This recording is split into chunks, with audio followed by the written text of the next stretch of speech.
নমস্কার বন্ধুরা, এক্সাম চ্যালেঞ্জের পক্ষ থেকে আমি সবাইকে স্বাগত জানাচ্ছি। আজকে জিকে বুস্টার 1 নিয়ে আলোচনা করব, আর যেটা সাজেস্ট করেছে সমীর বিশ্বাস।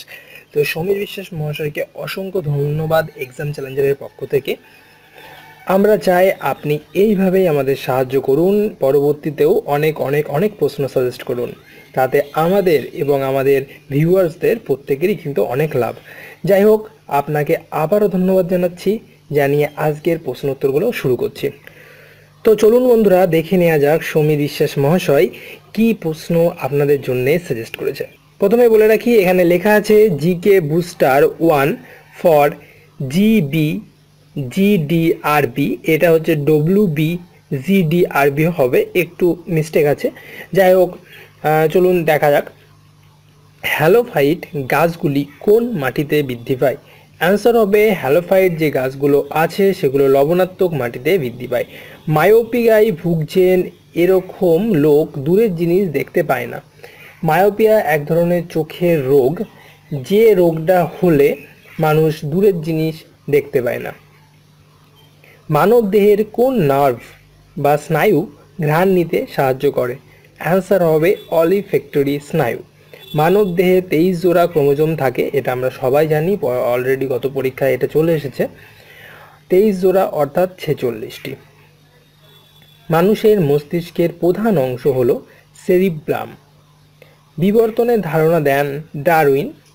আপনারা সবাই হয়তো এটা জানেন যে ডারউইন প্রথম বিবর্তনবাদের ধারণা দিয়েছিলেন।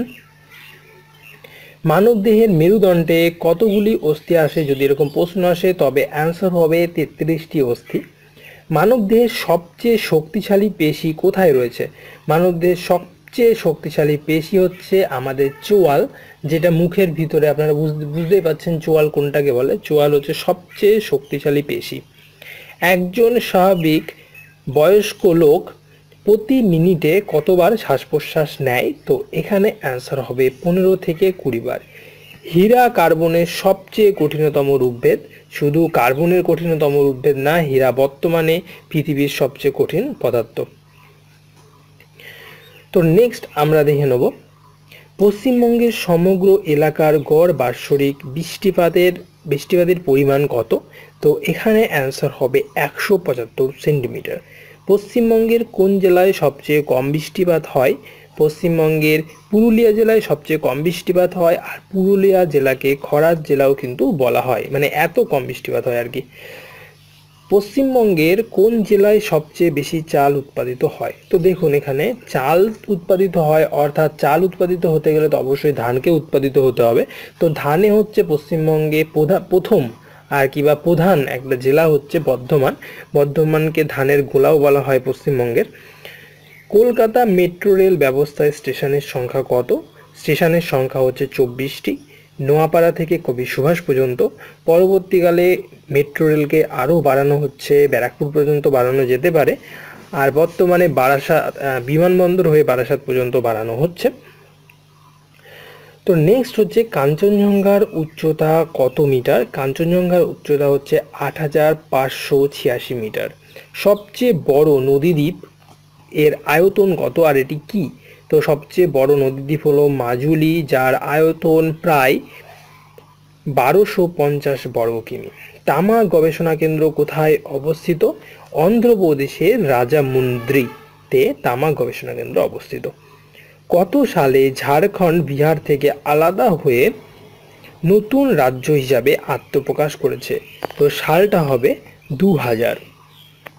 পশ্চিমবঙ্গের নতুন জেলা হচ্ছে কালিম্পং, সবে তৈরি হয়েছে। চামড়া গবেষণা কেন্দ্র কোথায় অবস্থিত? অ্যান্সার হবে চেন্নাইয়ে। কোন বছর কলকাতায় অন্ধকূপ হত্যার ঘটনা ঘটেছিল? তো এখানে অ্যান্সার হবে 1756 খ্রিস্টাব্দে। গান্ধী আরউইন চুক্তি হয় কত খ্রিস্টাব্দে? অ্যান্সার হবে 1931 খ্রিস্টাব্দে। কিছু কিছু প্রশ্নে সাল জিজ্ঞাসা করে, সেক্ষেত্রে কিন্তু এগুলো আসতে পারে, আর প্রশ্নগুলো খুবই গুরুত্বপূর্ণ, আপনারা বুঝতেই পারছেন, যে কোনো পরীক্ষায় চলে আসতে পারে। ব্রিটিশ ভারতের রাজধানী কলকাতা থেকে দিল্লিতে কবে স্থানান্তরিত হয়? তো ব্রিটিশ ভারতের যে রাজধানী আমাদের ফার্স্ট ছিল কলকাতা, তারপরে আমাদের এখন দিল্লি করা হয়, তারপরে বর্তমানে হচ্ছে নিউ দিল্লি। তো প্রথম স্থানান্তরিত করা হয় হচ্ছে 12ই ডিসেম্বর 1911 খ্রিস্টাব্দে। হলদিঘাটের যুদ্ধ কত খ্রিস্টাব্দে হয়েছিল? 1576 খ্রিস্টাব্দে। পশ্চিমবঙ্গের কোথায় পাট গবেষণা কেন্দ্র অবস্থিত? অ্যান্সার হবে ব্যারাকপুর। প্রশ্নটা কিন্তু গুরুত্বপূর্ণ, যখন তখন এরকম প্রশ্ন চলে আসতেই পারে পশ্চিমবঙ্গের ভিতর থেকে। রাজকুট বংশের শেষ রাজা কে ছিলেন? অ্যান্সার হচ্ছে তৃতীয় কৃষ্ণ। আর্য কথাটির আক্ষরিক অর্থ হলো শ্রেষ্ঠ।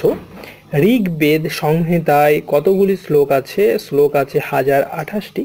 ভারতের প্রথম নির্বাচন কমিশনার কে ছিলেন? ভারতের প্রথম নির্বাচন কমিশনার হচ্ছেন সুকুমার সেন। অশোকের শিলালিপিগুলো কি ভাষায় রচিত? ব্রাহ্মী ও খরষ্টি ভাষায় রচিত। যে ধাতুর তড়িৎ পরিবহন ক্ষমতা সবচেয়ে বেশি তাকে কি বলে? অ্যান্সার হবে রূপো। ভারতের প্রথম রেলওয়ে বোর্ড কত সালে গঠিত হয়? 1905 খ্রিস্টাব্দে। নিষ্ক্রিয় গ্যাসের যোজ্যতা কত হয়? দেখুন, নিষ্ক্রিয় গ্যাসের যোজ্যতা সবসময় শূন্য হয়। নিষ্ক্রিয় গ্যাস বলে হচ্ছে হিলিয়াম, আর্গন, নিয়ন, ক্রিপ্টন, জেনন, রেডন, এগুলোকে নিষ্ক্রিয় গ্যাস বলে। নিষ্ক্রিয় গ্যাসকে অনেক সময় নোবেল গ্যাসও বলা হয়। তার কারণ হচ্ছে নিষ্ক্রিয় গ্যাস কোনো অন্যান্য গ্যাসের মতন কারো সঙ্গে কোনো বিক্রিয়া করে না। তো যাই হোক, জলের থেকে হালকা ধাতু এক হচ্ছে সোডিয়াম আছে, দুই হচ্ছে পটাশিয়াম আছে। কৃষ্ণদেব রায়ের প্রধান সভাকবি কে ছিলেন? অ্যান্সার হবে পোদ্দন। তামা জলের সাথে কি বিক্রিয়া করে কি করে না, এরকম যদি প্রশ্ন আসে তো তামা জলের সঙ্গে বিক্রিয়া করে না। কোণারকের সূর্য মন্দির কে নির্মাণ করেছিলেন? কোণারকের সূর্য মন্দির নির্মাণ করেছিলেন রাজা নরসিংহ বর্মন। আন্তর্জাতিক পদ্ধতি অনুসারে নিউট্রাল তারের রঙিন সংকেত লিপি কি হয়? অ্যান্সার হচ্ছে হালকা নীল রং হয়। দেখুন, আমাদের সাধারণত তিনটে তার, আপনারা হয়তো দুটো তারের সঙ্গে পরিচিত, কিন্তু আপনারা যদি ফ্রিজ দেখেন বা স্ত্রী যেটা দিয়ে আয়রন, মানে আপনার জামা প্যান্ট যখন স্ত্রী করেন সেই স্ত্রীতে দেখবেন তিনটে থাকে। তার ভিতরে একটা থাকে নিউট্রাল থাকে, একটা থাকে ফেজ, একটা থাকে আর্থ। তো এই যে নিউট্রাল তার, এর কিন্তু সংকেত লিপি সবসময়, মানে সংকেত আর কি হালকা নীল রঙেরই করা হয়। কলকাতা মেডিকেল কলেজ কবে স্থাপিত হয়? 1835 খ্রিস্টাব্দে। দশম শিখ গুরু কে ছিলেন? গুরু গোবিন্দ সিং। 1902 সালে ডন সোসাইটির প্রতিষ্ঠা কে করেছিলেন? অ্যান্সার হচ্ছে সতীশচন্দ্র মুখোপাধ্যায়। প্রশ্নটা খুবই গুরুত্বপূর্ণ। 1939 সালের 3ই মে ফরওয়ার্ড ব্লক কে গঠন করেন? তো অবশ্যই সুভাষচন্দ্র বসু, আমরা জানি তাকে, চিনি, আমাদের দেশ নায়ক। যে গ্যাস পিভি ইজিক্যাল টু আর টি, মানে এটা একটা গ্যাসের সূত্র, এই সূত্র যে মেনে চলে তাকে আমরা আদর্শ গ্যাস বলি, আর যারা মানে না তাদেরকে আমরা আদর্শ গ্যাস বলি না। আর সবচেয়ে বড় কথা হচ্ছে এই সূত্র সাধারণত বাস্তবে থাকা কোনো গ্যাসই মানে না, তাই আমরা প্রকৃতভাবে আদর্শ গ্যাস কাউকেই বলতে পারি না। তেজস্ক্রিয়তার এসআই একক কি? অ্যান্সার হচ্ছে বেকারেল। যে গ্রন্থিকে বার্ধক্যের জৈব ঘড়ি বলা হয়? অ্যান্সার হচ্ছে থাইমাস। বৃহত্তম মুকুল বাঁধাকপি, কারণ বাঁধাকপি হচ্ছে বৃহত্তম মুকুল। বিশ্বের উচ্চতম বিমানবন্দর হচ্ছে লাসা, এটা হচ্ছে তিব্বতে অবস্থিত। প্রথম আবিষ্কৃত ফোরামেন হলো বোম্বিকল। মুসলিম লীগ প্রতিষ্ঠিত হয়েছিল 1906 খ্রিস্টাব্দে, আর সেটা হচ্ছে ঢাকায় প্রতিষ্ঠিত হয়। বাংলার কৌলিন্য প্রথার প্রবর্তককে? অ্যান্সার হবে বল্লাল সেন। তো সমীর বিশ্বাস মহাশয় এই প্রশ্ন উত্তরগুলো সাজেস্ট করেছেন, আর আমি এই প্রশ্ন উত্তরগুলো নিয়ে আলোচনা করলাম। তো আপনারা চাইলেও আপনাদের প্রশ্ন উত্তরগুলো পাঠিয়ে দিতে পারেন। আমাদের ইমেল অ্যাড্রেস হচ্ছে challenger@gmail.com। তো আপনারা আপনাদের প্রশ্ন উত্তরগুলো পাঠিয়ে দিন, আমরা আপনাদের প্রশ্ন উত্তর নিয়ে অবশ্যই আলোচনা করব। আর সঙ্গে পাঠাবেন আপনার ছবি, ঠিকানা এবং নাম, যাতে আপনার ছবি সহ আমরা আপনার সাজেস্ট করা প্রশ্ন উত্তরগুলো নিয়ে আলোচনা করতে পারি। তো সমীর বিশ্বাস মহাশয় আমাদের কোনো ছবি দেননি, যার জন্য তার ছবিটি আমরা পাবলিশ করতে পারছি না, তবে তাকে আবারও ধন্যবাদ জানাই। আর একটা কথা শেষে বলবো, যদি ভিডিওটা ভালো লাগে তবে আপনারা লাইক করবেন, কমেন্ট করবেন এবং শেয়ার করবেন। আর যারা নতুন এক্সাম চ্যালেঞ্জারের চ্যানেলে, তো তারা তো অবশ্যই সাবস্ক্রাইব করবেন। সবাইকে ধন্যবাদ, আপনাদের দিনটা শুভ হোক।